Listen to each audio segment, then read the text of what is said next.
Hey, what's up guys, and welcome to the first ever Monky Presents. My name is Nick, also known as Monkey of Doom, and today we're going to be showing you a little bit of F.E.A.R 3 on the PC. So right off the bat, I'm not going to lie, if you've seen a giant bomb quick look, you kind of know what to expect with this series of videos, but I figured I'd give it a shot on doing one on my own. So the F.E.A.R series has always been kind of known for being a, kind of horror first-person shooter, and so far, even the reviews of this game that are out so far, a lot of people kind of either like it or hate it a lot for this game not being as much of a horror game as the last two have been. But for me personally, I've been liking it a lot because I think the gunplay in it feels really great, which I thought was something that F.E.A.R 2 was lacking a little bit, because F.E.A.R 2 focused a lot on story, whereas the main complaint with this one from people is that it doesn't. But I'm going to start off by showing a bit of the campaign. I'm just going to kind of show the first level because I don't want to get too much into spoilers or anything. But one of the main draws with this game is that there are two playable characters, which is Point Man, who you played in the first F.E.A.R game, and Paxton Fettel, which, if you haven't played the first F.E.A.R game, you know,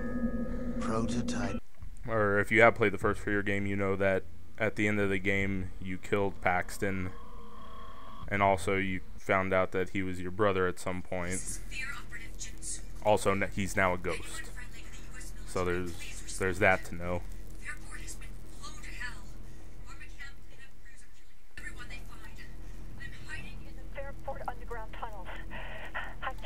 So there's Paxton looking all ghosty.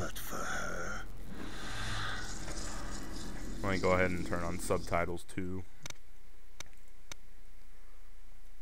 That is, if there are any.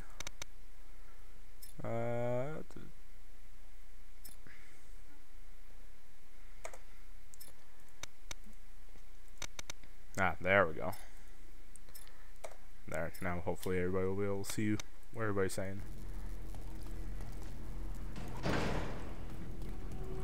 So, a lot of people also have been kind of dinging this game because they don't feel it looks as good as, F.E.A.R 2. I actually think it looks a lot better, but I think a lot of it is coming more from setting than anything. So one of the interesting things that happens in this game is a lot of it is based on doing these challenges in every level, which is what you saw with that little pop-up. So, depending on different things you do, such as staying in cover for a certain amount of time, or getting different types of kills, or getting kills with specific weapons, you get little pop-ups, and they're pretty much kind of like experience. And the more points you get, you kind of level up, and you get different abilities, such as new melee attacks, or the ability to increase your slow-mo gauge, and things like that. I actually think it's a pretty cool system, especially since all the challenges are on a per level basis, so you could get most of them multiple times.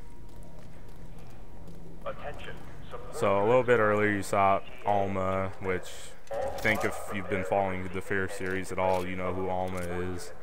She's kind of, the main creep factor in this game. And, I agree with most people in that she's not very scary at this point, especially in this game, because you kind of know what's going on with her. How quickly it all returns to you. But, when you're playing as Point Man, it, kind of feels like the past F.E.A.R games. You run around shooting dudes.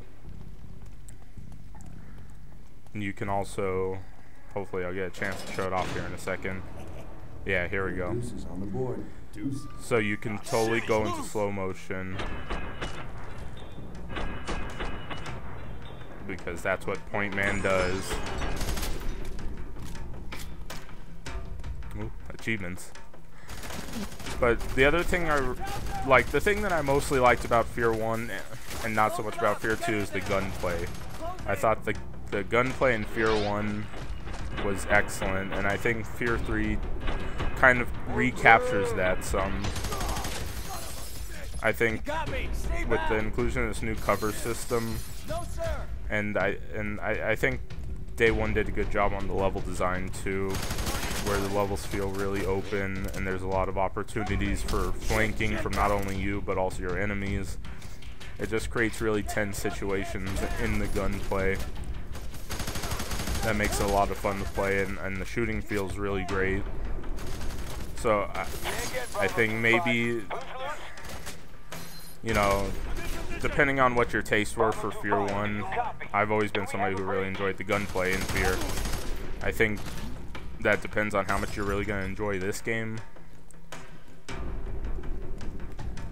But I think that's enough time looking at Point Man's gameplay. So what happens is every time you finish a mission in single player, it gives you the ability to go back and play it as Paxton. Now if you're playing it in co-op, which it feels like the game was kind of meant to do, you can both go through, and player 1 will be Point Man, the other player will be F.E.A.R. Unfortunately, it seems like on the PC version of the game, it's either not a ton of people are playing, or there's something wrong with the network code. I'm kind of leaning towards the first one a bit more, because it doesn't seem like this game has had a ton of, you know, hype or anything for it.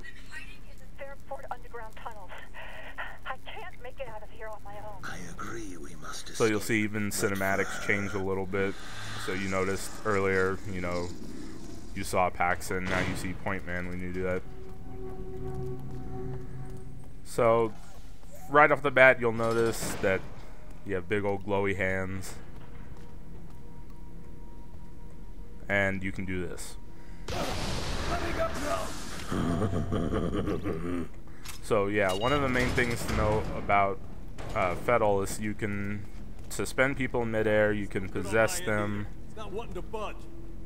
you can, if you hold control when you're in a body, you'll suicide it. He can do some pretty brutal melee stuff. He can, if you really need to, he could do some like hand blast type of stuff. But the preferred method of getting places is, you know, you want to run around here, you want to suspend somebody, control him, take out his buddies. And the little like red orbs that I'm picking up allow you to stay in other people's bodies for longer.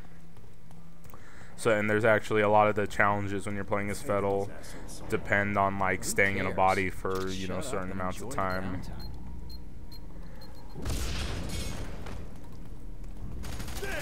So, you know, when you're playing as Paxton, there's a couple more like just combat options that become open to you. So like you can burn out this body. He also, you know, can get behind cover and everything. You can suspend somebody and do blasts. It all returns to you. And when you're playing co-op with Point Man and F.E.A.R, a lot of those like challenges and stuff come from like one player picking up an enemy while the other player shoots them. So, you know, having the second player introduce some new dynamics that are pretty cool. Alright, so I think at this point you've seen probably enough of this level from going through it twice. And I guess that's kind of a bummer thing, is, you know, since it is a game made for co-op, even when you are playing as F.E.A.R, it is just the same level. So one of the things I want to show that I think that maybe to the game's fault Day 1 focused a lot on is the multiplayer. And the multiplayer is really great actually, and has some unique ideas in the modes. So I'm actually just going to show it, you know, playing one player, since like I said, not a ton of people are either playing or there's network issues. But so there are 4 modes in the game, and none of them are like strictly competitive. Like there's no 4v4, you know, get your loadouts and shoot each other. So there's contractions, which is kind of like the game's horde mode, but it does some kind of cool stuff in it, where between waves, instead of like just getting ammo or whatever, you actually have to run out to where all the enemies spawn and go find crates and bring them back, hopefully before the next wave starts. And the other kind of twist on it is that sometimes Alma will show up, and if you look directly at her, she will like teleport you out into the enemy spawn zone, which basically means death. But it's some interesting twists that make it a little more fun than just, hey, sit here and shoot wave after wave of guys. And so there's a couple of maps of that. Soul King I haven't tried yet. From what it sounds like, it's the only game mode that might be somewhat competitive, but it sounds like it's a lot of focused on possessing people like Paxton can do. Same thing with Soul Survivor. I haven't really checked it out yet, but the kind of the one they were selling people on when the game was being marketed is this one called F.E.A.R Run, where basically, I'm actually gonna set this down to recruit since I'm playing one player. But the whole point of this one is you have to run through a level as fast as you can. The trick is there's a huge wall coming after you, and also you have to wipe out enough enemies, you know, on the way that you don't die. And I'm gonna let you know now, I haven't made this through this on solo at all, so I probably will die. But let's see. Pick up the shotgun.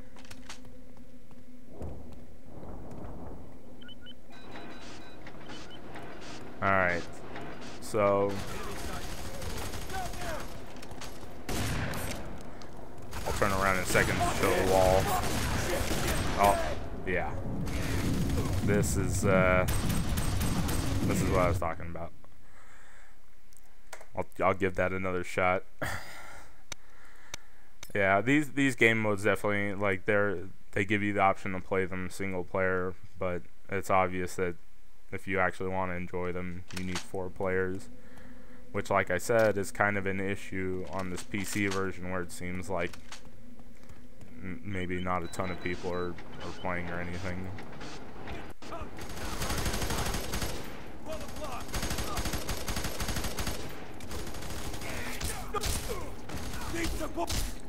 So yeah, that's a big wall of death, and it's coming after you. Like the second you get caught in it, you're done. So it's definitely in your best interest to always be moving. Get your fucking heads down!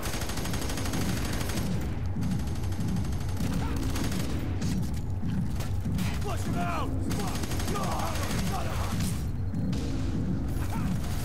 Yeah, this is all going bad.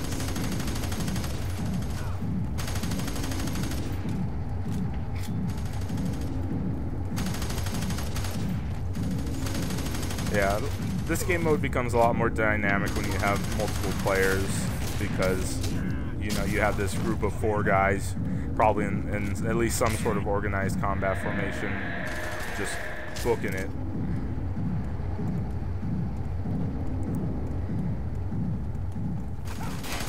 So you hit these checkpoints and you get more time, kind of like old school, like say arcade rally games. Because when you start the mode, you have like a minute and a half. Oh wait, no, I'm sorry. It's counting up. That's my own stupid fault.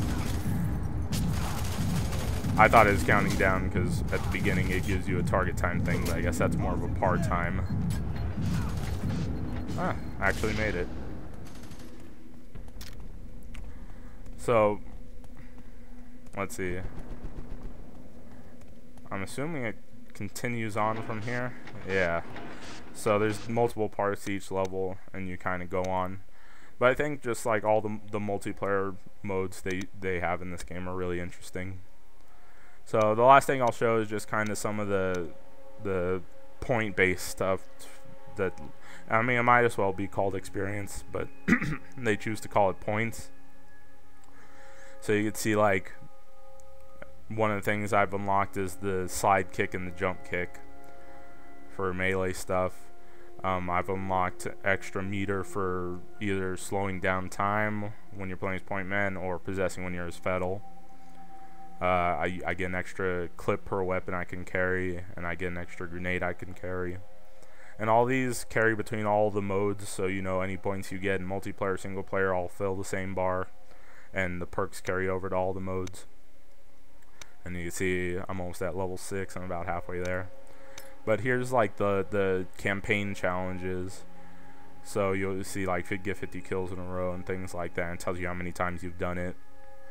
And like I said, these are all on a per level basis, so you can get them multiple times. But I think it's fairly unique to see this level of stuff in the campaign mode. And I guess to some people it may seem a lot more gamey, but because I am a fan more of the gunplay, it gives me more incentive to kind of switch up how I'm playing. But I think that's a pretty good look at F.E.A.R 3. Like I said, this is PC version. It runs really well, although there's a bug right now with the motion blur where sometimes when you start moving around, it looks like it's choppy. Hopefully that gets patched. But I mean, overall, I'm having a lot of fun with the game. It's not perfect in any means, and I think people that really enjoy the F.E.A.R games with a story are going to be disappointed because it is a little bit disjointed, and you know, it feels like it was written by a company that is not the one that originally made F.E.A.R, and that is the case. So, you know, I think if you could put up with the story maybe not being the best, you'll find a lot of fun in just the gunplay and the moment-to-moment action of the game. But thanks for coming with me to take a look at it.